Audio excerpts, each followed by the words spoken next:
You want the moon? Just say the word and I'll throw a lasso around it and pull it down. Look at the stars. The great kings of the past look down on us from those stars.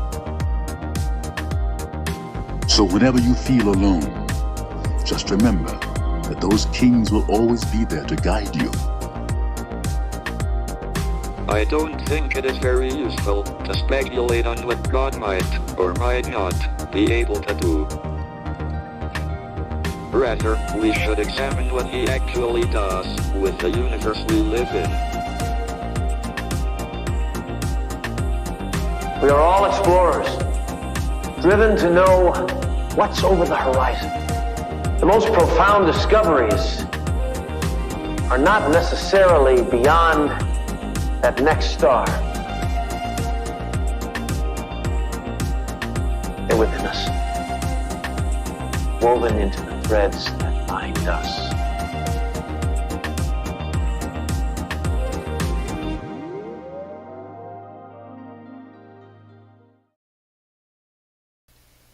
Good morning, happy Wednesday, happy Mercury day, and happy almost beginning of Aquarius season. The sun moves into the sign of the water bearer at 6:30, right about 6:30 p.m. Pacific time. So we're in our last couple hours of Capricorn season. In this live stream, I'm going to take you through Aquarius season, the major transits that are coming up during the next month, what you can expect. We have a lot of movement in the skies. Mercury's doing a lot. Venus stations retrograde, or stations direct, I should say. Much better transit than Venus stationing retrograde. And of course, we'll go over the new moon and the full moon. But I actually want to start this live stream quickly going over what's happening with the Leo moon today. So if you tuned in to align with today's energy, we'll talk about that first, and then I'll take you through Aquarius season. So let me pull up our chart here. You can see the moon is at 19 degrees in Leo now. And the Leo moon makes our emotions a little more dramatic. It can help us tap into our inner child, which is really nice. We can feel more joyful, passionate, creative, even more outgoing in a lot of ways. But if we are emotionally activated, that Leo moon makes it feel like our feelings need to take center stage. Everyone in the world needs to know how we're feeling. So if you've been experiencing that over the past day or two, you're not alone. And as I've said over the past couple days, the best way to use that Leo energy, Leo's a fire sign, so movement can really help clear your emotions. And also, while the moon is in Leo, it's a good time to reflect on your own pride. What are you proud of? And also, maybe where is your pride getting in the way when you are either communicating or expressing your emotions? Just some things to think about on this final day of the moon in Leo during this cycle. At 1 p.m. Pacific time, the moon forms this awkward angle to Neptune. So Neptune is currently at 21 degrees in Pisces. The moon is at 19 degrees. By midday today, let me just expand this a little bit. You can see the moon forming that imbalanced angle. Not quite an opposition there, but just one sign off. And when we have a quincunx or an inconjunct angle, it can feel like we need to make adjustments or there needs to be some tweaks. Both planets aren't quite working together. They're trying to get on the same page, but they just can't quite do it today.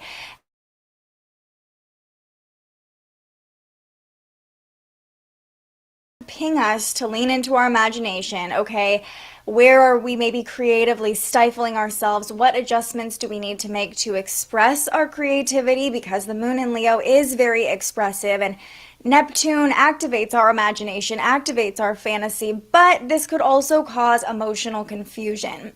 Anytime Neptune is involved, there is potential for some confusion, some cloudiness. So especially with this awkward angle, it could feel like you don't fully comprehend or understand what's going on, even with yourself emotionally, especially though with other people. So this is a good time to lean into creativity, lean into imagination today, but wait for more clarity to actually take action and move forward. If you have this great creative idea, maybe wait until the moon moves away from that angle to Neptune. And actually this evening, late tonight or early tomorrow, could be a good time to take action, because the next transit we'll talk about with the moon happens at 11 p.m. Pacific time. So overnight for some of us, but later in the evening or early tomorrow morning, depending on where you live, the moon forms this nice flowing angle to Mars in Sagittarius.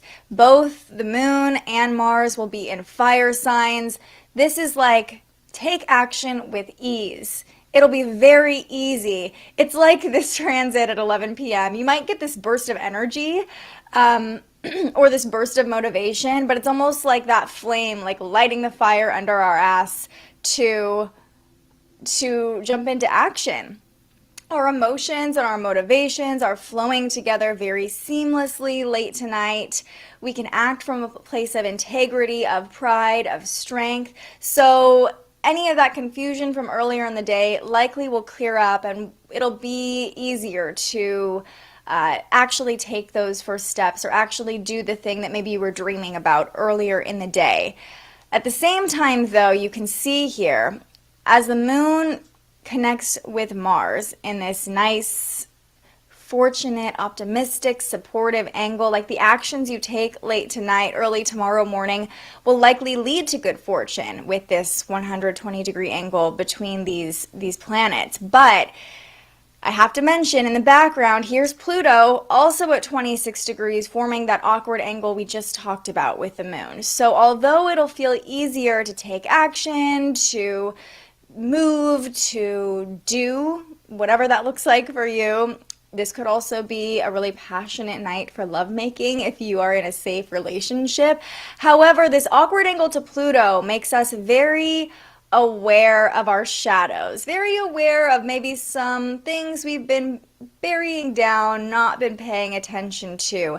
And even though we're ready to take action, we're ready to flow, we're ready to jump into it with this connection between the moon and Mars, Pluto is over here reminding us of the energetic attachments we still have. Maybe there is something kind of holding you back, or there are some reservations you're having. So Pluto is there to show us what work maybe we still need to do, what cords we still need to cut, what cycles we still need to let die in order to actually fully see the potential of the actions we are taking late tonight. So the dominant moon transit today is that trine to Mars late tonight, which is really positive, really helps us take action, get into our bodies, align with our motivations and our desires. But there are these awkward connections to Neptune and Pluto, kind of clouding things and just making us very aware of our depths of internally what still is hiding beneath the surface. So just keep that in mind. The Leo moon is dramatic, so those awkward connections can feel more dramatic as well. That's what's going on with the moon. Now let's talk all about Aquarius season.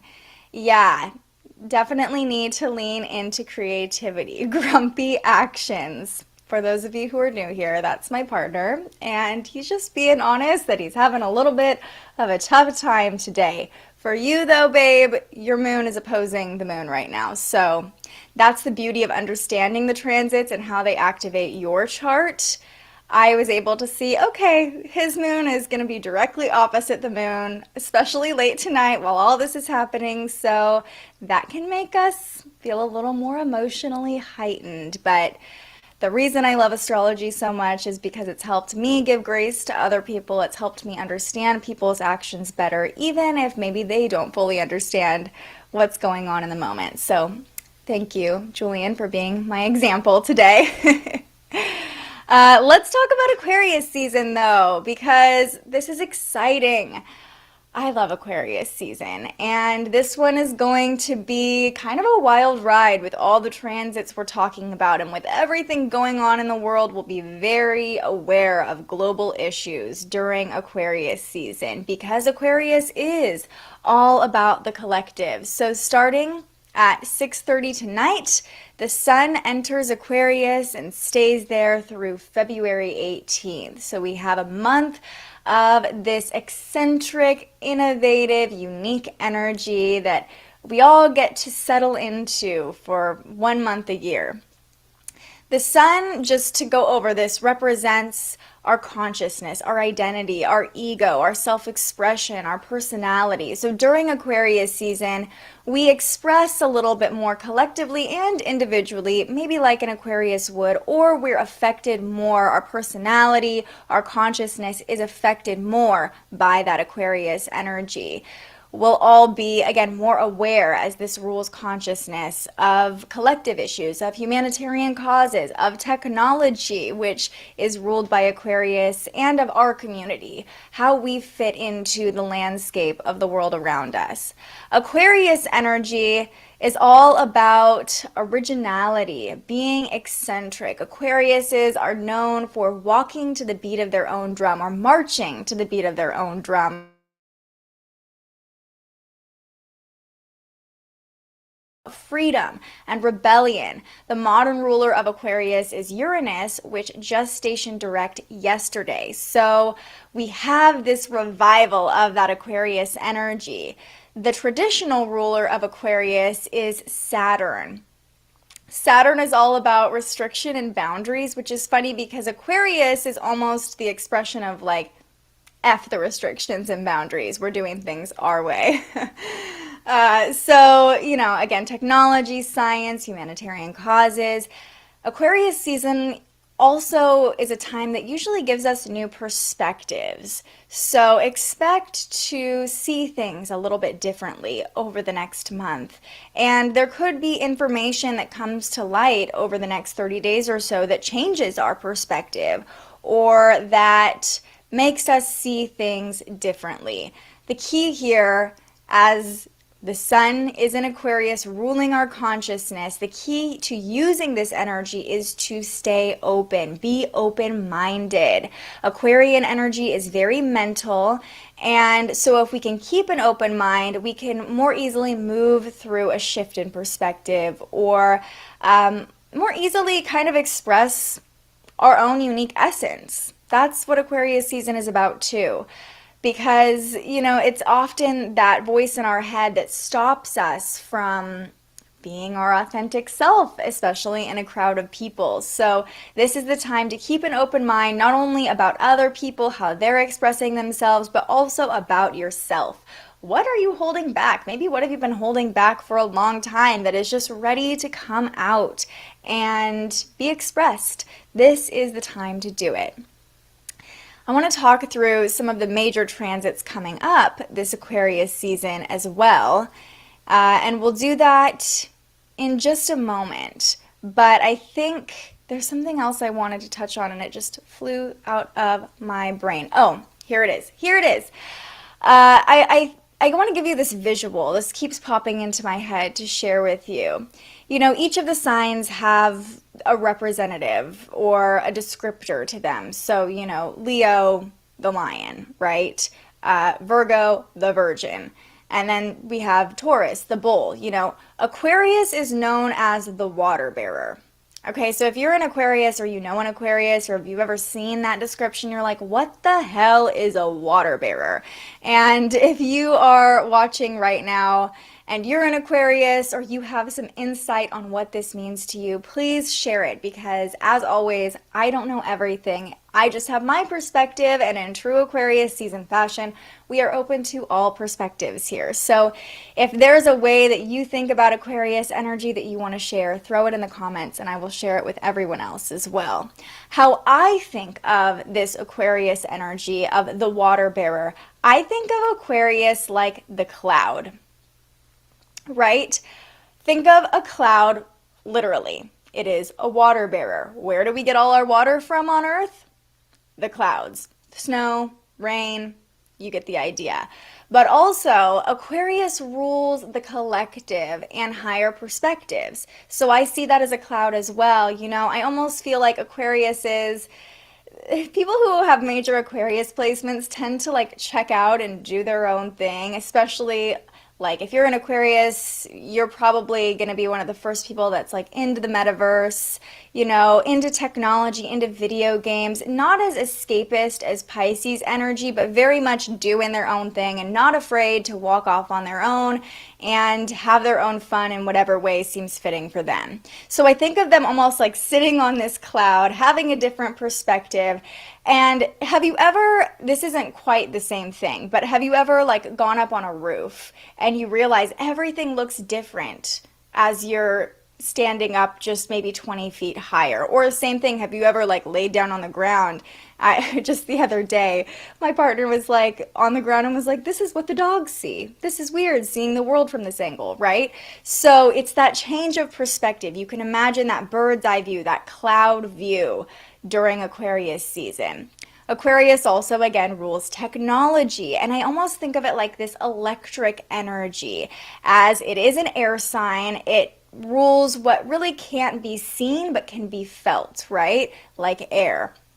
So I think of the cloud as being able to bear electricity as well, lightning being charged up and coming down from the clouds. And then I think of Aquarius energy to further this cloud metaphor as the digital cloud, right? The cloud. What is the cloud? What is an Aquarius, really, these weirdos? But, you know, kind of where information is stored, but we can't quite access it. We can't quite reach it. So it's everything that's going on that affects all of us. Clouds can, you know, go from one side of the earth to the other. They cover mass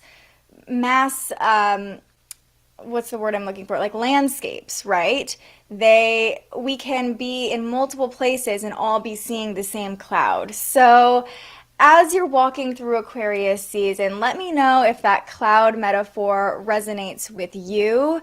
And yeah, let me know if that helps you kind of put some pieces together. Okay, our resident Aquarius here. Court says, often us Aquariuses like to give to the collective, but we need to remember to fill up our cups in order to continue to give. Yes, and mental health is huge if you are an Aquarius because there's a lot going on up here for you. You are an air sign, right? If you are an Aquarius looking to align with that Aquarian energy, follow Court at Bravely Beautiful Brand on Instagram because she is an Aquarius and she posts daily astrology content, and I think you'll really like her vibe if you're into Aquarian energy. But yeah, this can go along with the cloud metaphor too, right? The cloud can't rain unless it is gathering water.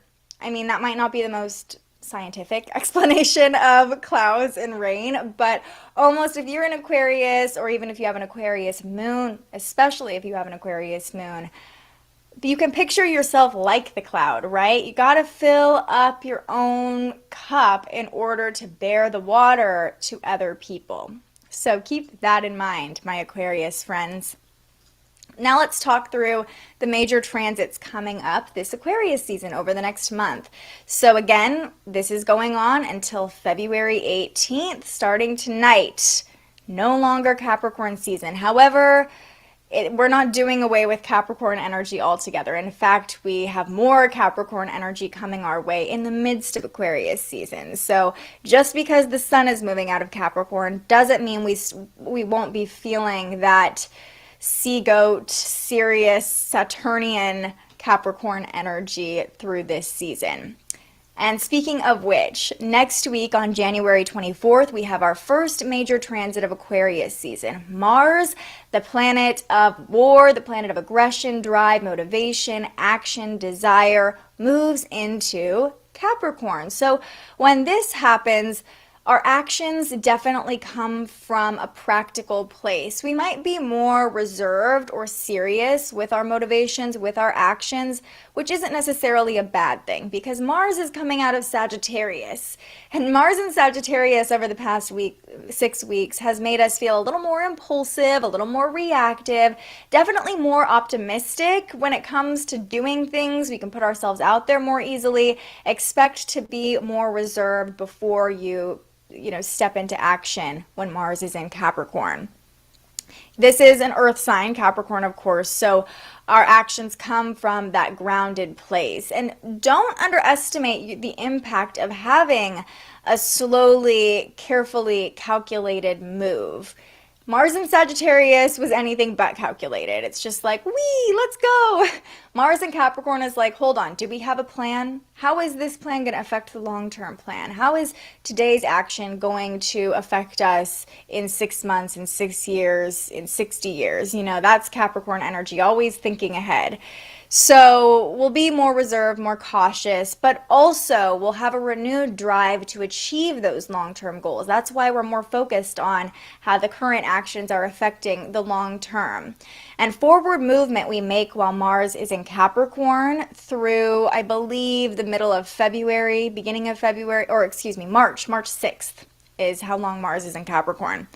So any forward movement we make through February can really stand the test of time under this transit. Also, when we're taking action, we'll be more aware of time because Capricorn always has time on the mind. So Mars in Capricorn, our first major transit. Then we have Mercury moving back into Capricorn, right? Because Mercury is retrograde. So currently Mercury is in Aquarius. We've gotten a little taste of that Aquarian energy. Mercury is continuing its backspin, moving back into Capricorn. This is an energy we really felt during the second half of December. So any conversations that were unfinished from the second half of December might come back up, especially because Mercury is retrograde, forcing us to go back, to review, to revise. Mercury rules our thoughts, our words, our communication, so we can expect more practical, more grounded, more serious communication.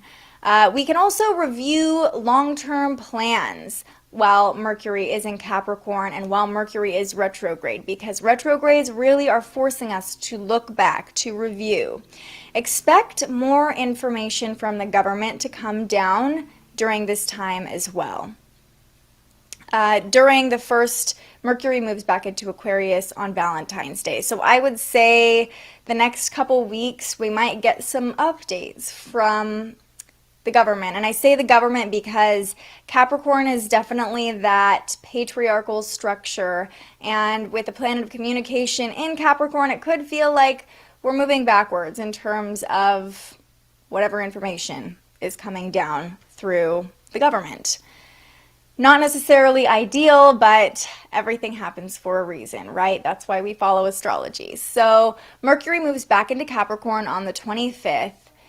And then we have Venus stationing direct. Okay, a positive transit, because remember right now Venus and Mercury are retrograde. So Venus stations direct on January 29th, and we can breathe a sigh of relief in our relationships when it comes to love, when it comes to money, when it comes to beauty. Venus has been retrograde since December 19th. So relationships might have hit some snags, or there could have been some breakups, some fallouts in romantic relationships and platonic relationships and business partnerships. You might have been reviewing your finances, reviewing your long-term commitments.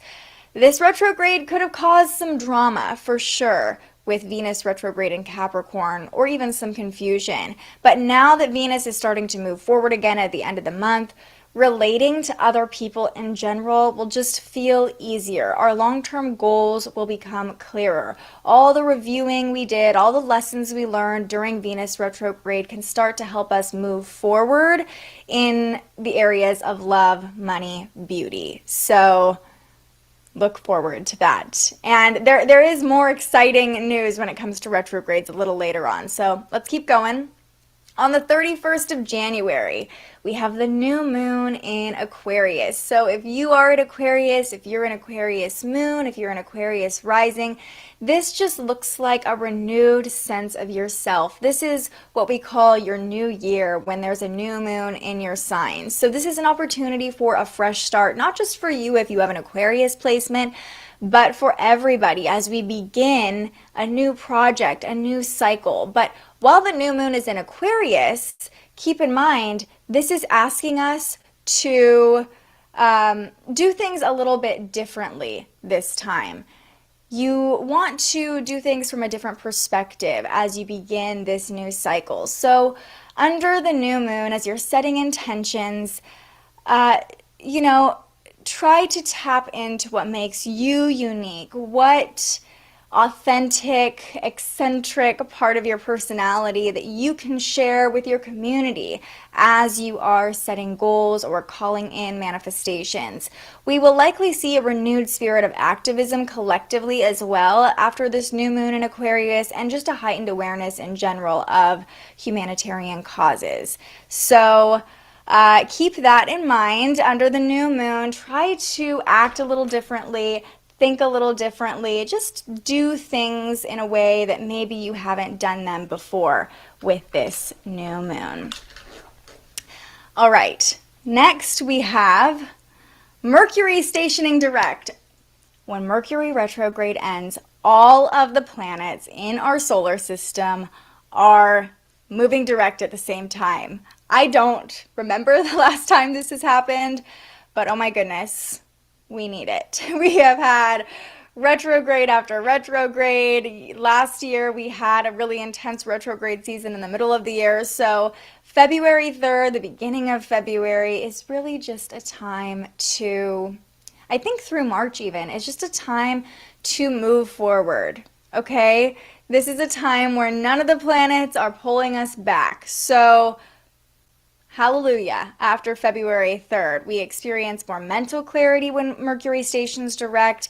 Technology, communication issues that might have come up can be addressed more easily. They can subside now. Any snags that you hit, putting your thoughts into words will feel easier too as Mercury stations direct. So if you've been doing a lot of reflecting, reviewing, now is the time where you can start to move forward based on those reflections.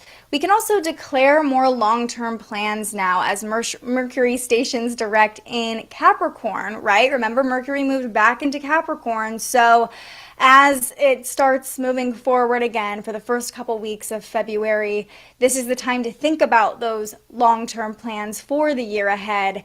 And in the midst of Aquarius season, those long-term plans could include maybe causes that you're passionate about, that you're learning about, or that you feel more comfortable expressing after doing that review. On Valentine's Day, Mercury moves back into Aquarius. So again, we're talking about that Aquarian energy. And actually, I want to go back one second, because when Mercury moves back into Capricorn, we have Mercury in Capricorn, we have Venus in Capricorn, and we have Mars in Capricorn. These are called the inner planets. So as I mentioned, even though we're talking about Aquarius season and Aquarian energy, we have three major planets in Capricorn still at the beginning of Aquarius season. So just keep that in mind, especially if you do have a lot of Capricorn placements. Your placements are likely going to be affected. Even if you don't have a ton of Aquarius energy, look to the Capricorn and Aquarius energies of your chart this Capricorn season. So Mercury moves into Aquarius on Valentine's Day. We can get back, we again got a taste of this. We're feeling this right now as Mercury is in Aquarius. But Mercury is retrograde in Aquarius. So once Mercury is moving forward in the sign of the water bearer, we can speak and think differently. We can understand different perspectives more easily. We can share those causes that we're passionate about. This is a time to really connect with the collective. Get that group chat going. Lean into technology. Plan a Zoom party with friends and family, or with maybe people who care about the same things you care about. This energy really helps us lean into community and communicate with our community. On the 16th, we have our full moon in Leo. The full moon always happens in the opposite sign of the sun. So the full moon in Leo graces us on February 16th, right after Valentine's Day. We'll definitely be feeling those romantic vibes with the full moon in Leo. This can bring a flood of emotions in, though, by the way, because Leo energy is very dramatic. Our heart is really activated under the Leo moon. So anything that's been weighing on our heart or really affecting us emotionally will definitely be expanded or heightened under this full moon. If you want to use this to your advantage, new moons are really the best time to set intentions. Full moons are a time of release or even culmination, celebration. I see this full moon in Leo as a moment to celebrate what you are most proud of. Look back at the past 6 months. Look at everything that has happened for you since Leo season, last July and August. Appreciate how much you've grown. Really find things and appreciate things that you are proud of under the full moon in Leo. Dancing, art, creativity, music can help you process those feelings as well. Tapping into that inner artist, that inner child, and finding that sense of joy again under this Leo full moon can be a really powerful practice. Leaning into joy, whatever that looks like for you, leaning into passion, whatever that looks like for you.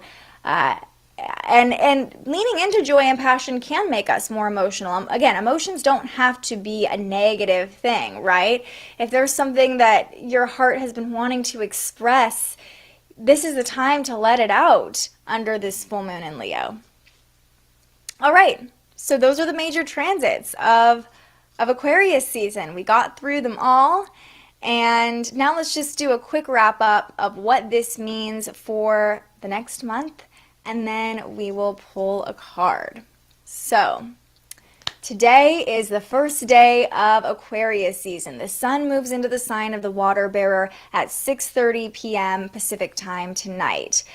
During Aquarius season, we can express ourselves a little bit more eccentrically and uniquely. Our authentic expression is really powerful during Aquarius season. We are more aware of humanitarian causes. We are more aware of how showing up in our own unique essence creates a ripple effect, not just in our immediate community, but in the global community. We can expect more activism as Aquarius season gets going. We can expect to understand different perspectives. We can expect technological advancements, new communication about technology, about global issues. Aquarius season is really the time to do things differently. Lean into your inner weirdo, let your freak flag fly high, and embrace what makes you different, because doing so can actually empower other people to express their most authentic selves as well. All right, let's pull a card. And today I'm going to pull from the Starseed Oracle because it's my most weird oracle deck. So very appropriate for Aquarius season. As always, this is your time to ask questions and let me know how you're feeling about this upcoming Aquarius season, or just in general how you're feeling under this Leo moon, how you're feeling with Mercury and Venus still retrograde. The energy isn't exactly light at the moment, you guys, but you're here, you're aligning with it, you've got this. Let's find out what messages need to come through. What do we need to know today? You got the love. You got the love. Isn't that a song? You got the love. Maybe that's not the right song. Hadarian energy, codependency, and boundaries are the words that come up on this card. So let's see what message is coming through. You got the love. Immediately, I just think of the juxtaposition between self and others during Aquarius season as we're seeing words like codependency and boundaries pop up, right? So like, just be aware of that, because Aquarius is very independent, is very much unique and different, all words we've been talking about, but also very aware of their place in the world. So there is this awareness of self versus others during Aquarius season. You got the love. Where are you?